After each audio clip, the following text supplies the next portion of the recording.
उत्तर प्रदेश के संभल के रहने वाला एक बालक जिसकी उम्र लगभग 15 साल होती है, उसका दोस्त होता है जिसकी उम्र लगभग 7 साल के आसपास होती है। दोनों का वक्त अक्सर मोबाइल में ही रहा करता था और उन्होंने फैसला किया कि हमें मुंबई जाना चाहिए और फिल्मों में हीरो बनना चाहिए। एक 7 साल के बालक ने 15 साल के बालक के साथ जब प्लानिंग की तो एक जाकर बस में बैठ जाते हैं और घर छोड़कर वो बम्बई जाने का फैसला कर लेते हैं।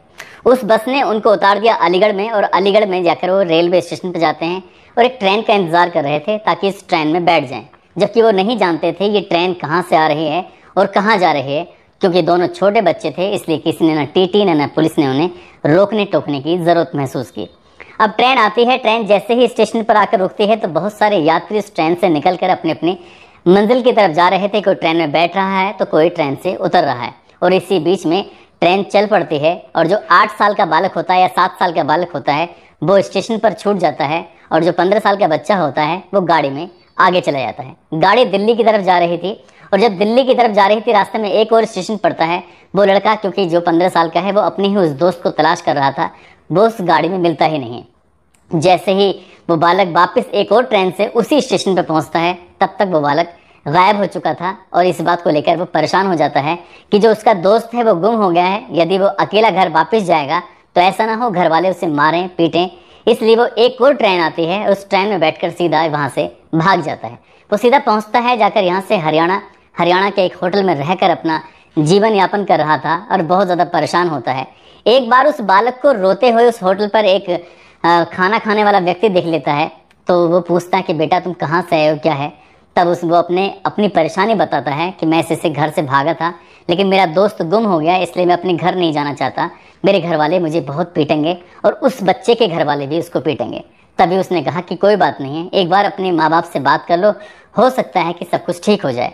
वो बालक जब अपने माँ बाप से बात करता है उस व्यक्ति के लगातार फोर्स करने पर तो पता चलता है कि जो बच्चा उस स्टेशन पर छूट गया था वो पहले से ही घर आ गया था, क्योंकि वो बच्चा रो रहा था। जीआरपी ने CWC इनकी चाइल्ड वेलफेयर कमेटी के माध्यम से ये पता करवाने की कोशिश की कि वो बालक कहाँ का रहने वाला था। उसने इतना बताया था कि वो संभल का रहने वाला है और संभल की जब पुलिस से संपर्क किया गया तो उन्होंने बताया कि एक बच्चे की गुमशुदगी दर्ज हुई है।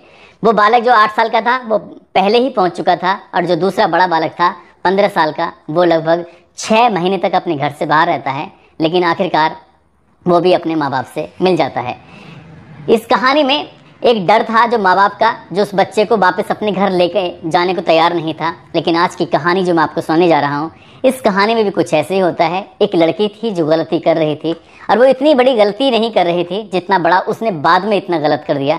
एक नहीं, उसने 2 कत्ल किए और जब इस 2 कत्ल के घटनाक्रम का खुलासा होता है, लोगों तक ये बात पहुंचती है, तो न केवल रिश्तों का कत्ल होता है बल्कि लोग सोचने पर मजबूर हो जाते हैं कि जो आज की जनरेशन है वो किस ओर जा रही है। आज की जो सच्ची घटना मैं आपको सुनाने जा रहा हूँ, ये सच्ची घटना है उत्तर प्रदेश का एक जिला है इटावा और उसी का एक थाना लगता है बलरई और बलरई थाना क्षेत्र का एक गाँव है बहादुरपुर गाँव। दरअसल बात कर रहा हूँ 8 अक्टूबर 2023 की शाम लगभग 6:30 बजे के आसपास एक लड़की जिसकी उम्र लगभग 19 साल है, नाम उसका अंजलि होता है। अंजलि अभी अपने माँ अपने बाप के साथ खेत पर गई थी।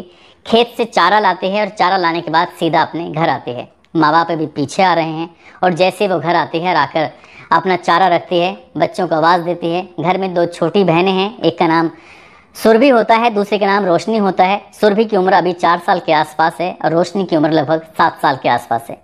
कई बार आवाज़ लगाने के बाद भी जब कोई आहट नहीं आती, कोई आवाज़ नहीं आती, वो घर से बाहर भी जाकर आवाज़ लगाती है लेकिन बाहर से भी कोई आवाज़ नहीं आती। तभी वो अपने घर के दरवाजे जो खुले हुए थे कमरों के, एक कमरे में जाती है तो बहन खून से लथपथ पड़ी हुई थी, मरी हुई थी। साथ ही पूरे घर के अंदर खून फैला हुआ है। वो हड़बड़ाई थी, बहुत ज़्यादा परेशान थी अंजलि। दूसरे कमरे में जाती है, दूसरी बहन को तलाश कर रही थी तो दूसरी बहन दूसरे कमरे में मरी हुई पड़ी है। ठीक वैसे ही खून से लथपथ, जगह जगह शरीर पर बड़े किसी धारदार हथियार से काटने का निशान थे। और जैसे वो अपनी दोनों बहनों को मरा हुआ देखती है तब अंजलि की हालत बहुत ज़्यादा ख़राब हो जाती है। अंजलि घर से बाहर निकलती है और ज़ोर ज़ोर से रोती है, चीखती है, चिल्लाती है और उसकी चीख पुकार सुनने के बाद आसपास के लोगों का जमघट लग जाता है। और जैसे आसपास के लोग मौके पर आते हैं, उस बच्ची से पूछते हैं कि बेटा हुआ क्या है, तुम इतना क्यों चीख रही हो, इतना क्यों चिल्ला रही हो। तो अंजलि कहती है कि घर की तरफ इशारा करती है। जब घर की तरफ इशारा करती है तो लोग जब घर के अंदर देखते हैं तो 2 बेटियां हैं जिसका एक का नाम सुरभि होता है, दूसरी रोशनी होती है।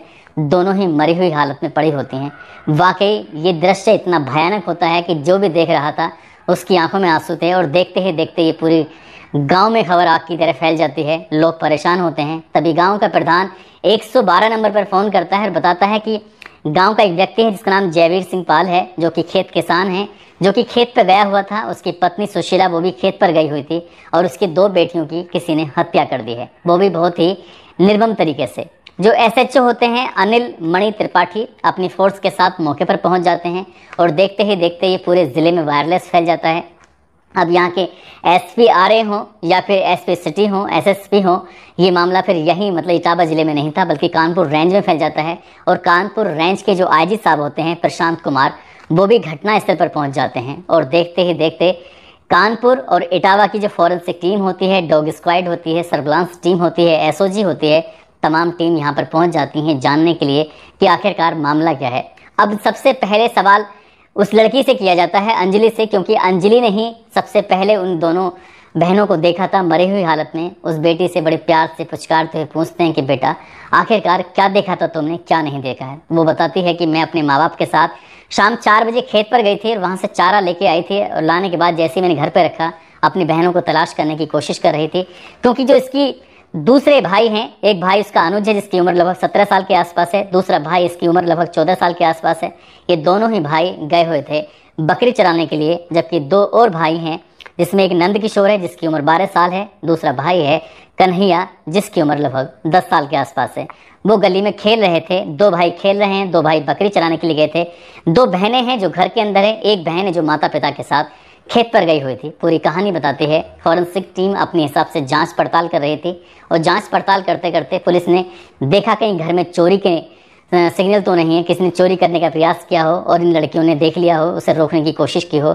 घर का सामान ज्यों का त्यों रखा हुआ था, ना ही कोई लूट का एंगल था, ना ही कोई डकैती का एंगल था, ना ही कोई चोरी का एंगल था। तो आखिरकार इन बच्चों की हत्या किसने कर दी है? पिता से बातचीत करते हैं कि तुम्हारा गांव में किसी से कोई दुश्मनी हो, किसी ने तुम्हारी ज़मीन पर कब्जा करने की कोशिश की हो, या कोई बात है तो बताओ, कोई पुराना झगड़ा हो, कोई रंजिश हो। तमाम तरह के सवाल थे, गांव के लोगों से पूछा जाता है। ये घर का व्यवहार, घर के लोग बहुत अच्छे होते हैं, बच्चे सबके प्रति इनका अच्छा व्यवहार था। तो आखिरकार इस कत्ल को किसने कर दिया है? फॉरेंसिक टीम, चाहे वो कानपुर की हो चाहे वो इलाहाबाद की हो, जब जांच कर रही थी तो जांच करते करते पुलिस को एक फावड़ा रखा हुआ मिलता है, और फावड़ा जब रखा मिलता है तो पुलिस उस फॉरेंसिक टीम उस जांच करती है। तो फावड़े पर एक बूंद थी एक खून की, जो कि उसे देखते हैं तो पता चलता है कि वो खून का ब्लड सैंपल लिया जाता है, उन दोनों बच्चियों से उसका मैच कराया जाता है, तो मैच हो जाता है। साथ ही पुलिस ने और थोड़ा बारीकी से जांच पड़ताल करने की कोशिश की। साथ ही उन दोनों लाशों को ले जाकर पोस्टमार्टम के लिए भेजा। पोस्टमार्टम की रिपोर्ट से पता चलता है कि इसी फावड़े से उसकी हत्या की गई थी, जिस फावड़े पर एक ब्लड का निशान था, एक बूंद खून मिला था। साथ ही पुलिस और थोड़ा बारीकी से और गहराई से जाने की कोशिश करती है। तो जो कपड़े उस लड़की ने उस दिन पहने हुए थे, उन्हीं कपड़ों पर एक बूंद ब्लड का निशान था, लेकिन वो कपड़े धूप में सूखने के लिए डाल दिए गए थे। जब पुलिस ने देखा कि कपड़े गीले हैं, वो सूखने के लिए डाले हुए हैं, लड़की से पूछा कि तुमने ये कपड़े कब सुखाए थे, कब डाले थे, कब धोए थे? तब उस सवालों के जवाब में थोड़ा हिचकिचाने लगी। पुलिस को लगा कि यहीं से कुछ ना कुछ मामला है, क्योंकि सबसे पहले देखने वाली वही लड़की होती है। अब पुलिस ने उस लड़की से अपने तरीके से पूछताछ की है, जब सख्ती से मामला लिया, क्योंकि इस घर में ना कोई आया था, ना कोई गया था, ना किसी ने देखा है किसी को, बस एक ही लड़की थी अंजलि, जिसकी उम्र लगभग 19 साल के आसपास होती है। वो पुलिस के सवालों के सामने ज़्यादा देर टिक नहीं पाती, और जब वो घटनाक्रम का खुलासा करती है तो वाकई बहुत ज़्यादा तकलीफ होती है। लोगों को बड़ा आश्चर्य हो रहा था कि आखिरकार ऐसा कैसे हो सकता है। दरअसल पड़ोसी गांव है जिसका गांव का नाम कोकावली है, न कोकावली नहीं, जिसका गांव का नाम है खाकाबाग। वहां का रहने वाला है एक लड़का अमन कुमार, और उसके पिता का नाम है रामा अनुज। और इस लड़के का, अमन कुमार का, इस अंजलि के साथ अफेयर चल रहा था। ये दोनों एक दूसरे से बेइंतहा प्यार करते हैं। साथ ही दोनों एक दूसरे से फ़ोन पर बहुत सारी बातें किया करते थे। माँ बाप को भी लग रहा था कि लड़की किसी से बातचीत करती है, इसलिए माँ बाप उन्हें रोकने की कोशिश करते थे, टोकने की कोशिश करते थे। साथ ही जो दोनों बहनें होती हैं, जिसका नाम सुरभि और रोशनी होता है, जिनकी हत्या हो चुकी थी, वो छोटी छोटी बातें अपने माँ बाप से शेयर किया करती थी कि आज बहन ने इतनी देर मोबाइल चलाया, आज बहन ने इतनी देर बातें की। तो माँ बाप इसी चीज़ को लेकर रोकते थे, टोकते थे। लेकिन एक दिन उन दोनों बहनों ने कुछ ऐसा देखा तो शायद उसे देखना नहीं चाहिए था। दरअसल अंजलि और साथ ही जो उसका प्रेमी होता है अमन कुमार, ये दोनों आपत्तिजनक स्थिति में होते हैं। दरवाज़ा बंद होता है और जब दरवाज़ा बंद था तो इसी बीच में जो छोटी बहन होती है सुरभि, वो दरवाजे से झांक कर देखने की कोशिश कर रही थी तो उसकी बहन बिल्कुल नग्न अवस्था में थी। साथ ही वो लड़का जो होता है वो भी नग्न अवस्था में होता है। जब आपत्तिजनक स्थिति में होती है तभी सुरभि अपनी बड़ी बहन जिसकी उम्र 7 साल होती है उसे बुलाकर लाती है, आकर बताती है कि देखो अंजलि बहन क्या कर रही है। और दोनों बहनें वो आराम से इत्मीनान से अपनी ही बड़ी बहन को देख रहे थे, जैसे जैसे वो कर रही थी वैसे ही। अब दरवाज़ा खुलता है, वो लोग तो वहाँ से, लड़का तो चला जाता है, तभी वो बताती है कि जो तुमने करा है वो हमने अपनी आंखों से देख लिया है और ये बात हम अपने पापा को और मम्मी को बताएंगे कि तुम क्या कर रही थी। ये बात सुनने के बाद अंजलि बहुत ज़्यादा परेशान हो जाती है। उसे लगने लगता है कि यदि माँ और बाप दोनों को पता चल जाएगा तो उसे बहुत मारेंगे, पीटेंगे और उसकी बहुत ज़्यादा हालत ख़राब कर देंगे। तभी उसने फैसला लिया क्यों ना अपनी बहन की हत्या कर दी जाए। और यही वजह थी कि वो आपत्तिजनक स्थिति में देखने की वजह से ही उसने अपनी दोनों बहनों को फावड़े से बहुत बुरी तरह से काट दिया। उस वक्त जिस वक्त के दोनों बहनें आराम से लेटी हुई थीं, क्योंकि उन्हें ऐसा मौका ही नहीं मिल पाया था उस वक्त, क्योंकि वो शाम 4 बजे खेत पर गई थी और खेत से वापस आने के बाद उसने प्लानिंग की कि जब कोई घर पर नहीं होगा तब वो ये काम करेगी, क्योंकि दोनों भाई बकरी चराने के लिए गए थे। जो दूसरे भाई थे वो गली में खेल रहे थे और घर में उस वक्त जो छोटी बहनें थी, क्योंकि ये उन दोनों बहनों ने उसे काफ़ी देर पहले देख लिया था अमन के साथ। और जैसे ही ये बात पुलिस को पता चलती है, गांव वालों को पता चलती है, तो लोगों को यकीन नहीं हो रहा था कि उसने इतना दबाव, इतना प्रेशर महसूस किया अपने माँ और बाप का कि उसे मारेंगे। लेकिन उसने बिल्कुल भी ध्यान नहीं दिया कि अगर तूने अपनी बहनों को मार दिया तो पुलिस तुझे हर हाल में पकड़ लेगी। हालांकि उसने ऐसी बहुत सारी वीडियो देखी थी, ऐसे बहुत सारे प्रोग्राम देखे थे जहां से पता चलता है कि किसी ने किसका कत्ल किया है तो कैसे बचा जा सकता है। लेकिन कहते हैं कि कातिल चाहे कितना भी शातिर क्यों ना हो, कातिल कत्ल करके कभी बच नहीं सकता, क्योंकि कोई ना कोई वो सबूत जरूर छोड़ देता है। इस कहानी में भी होता है कि लड़की ने जो कपड़े पहने हुए थे उस पर उसके खून के धब्बे लग जाते हैं। उसने जल्दी जल्दी उन कपड़ों को धोया जरूर था, लेकिन कहीं ना कहीं ब्लड के थोड़े बहुत निशान थे जो कपड़े पर रह गए थे। साथ ही उसके जो फावड़ा था जिससे काटा गया था उसके बेंटे पर भी खून के निशान थे।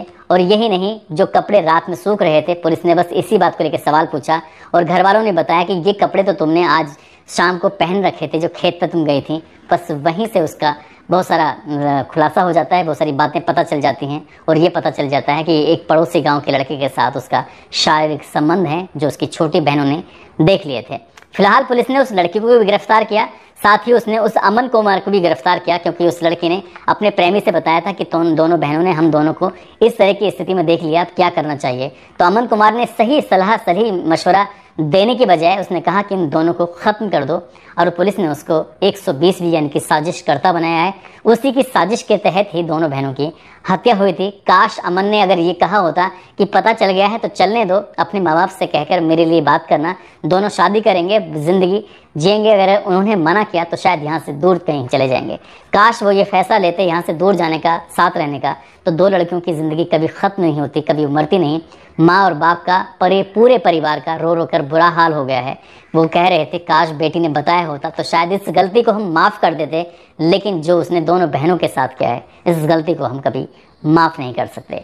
दोस्तों, इस पूरे घटनाक्रम को सुनाने का उद्देश्य किसी को परेशान करना नहीं है, किसी का दिल दुखाना नहीं है, बल्कि आपको जागरूक करना है, आपको सचेत करना है। जिस तरह से आजकल के जो तांती है, आजकल की जो पीढ़ी है, वो लगातार मोबाइलों का इस्तेमाल कर रहे हैं, नई नई चीज़ देख रहे हैं, सीख रहे हैं और उसमें सीखने के बाद उन पर अच्छी चीज़ों का असर कम पड़ता है और गलत ख़राब चीज़ों का असर ज़्यादा पड़ता है। ऐसे ही एक कहानी सुनाई थी मैंने उत्तर प्रदेश के ज़िला बुलंदशहर के शिकारपुर की, जहाँ 14 मार्च की देर रात एक लड़की ने सिर्फ इसलिए अपने माँ बाप को मारा था क्योंकि वो इंस्टाग्राम पे वीडियो बना के डाला करती थी और साथ ही वो एक लड़के से प्यार करती थी। उस लड़के से मिलने से माँ बाप रोकते थे और माँ बाप को उस वक्त काटा था जब वो घर के बाहर आंगन में द्वारे में सोए हुए थे और उस जगह पर जहाँ से लोगों का आना जाना होता था, कुल्हाड़ी से अपने माँ और बाप को बुरी तरह से काट देती है, ये सोच कर कि किसी को इस बात का पता नहीं चलेगा।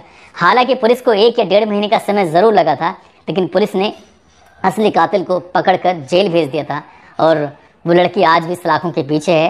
रात में आँख खुलती है तो माँ बाप के बुरे बुरे हुए ख्वाब दिखाई देते हैं। कातिल कितना ही अपने आप सब जगह से भाग सकता है, लेकिन खुद से कभी नहीं भाग सकता। आप सब लोग अपना ख्याल रखें, सुरक्षित रहें। जय हिंद, जय भारत।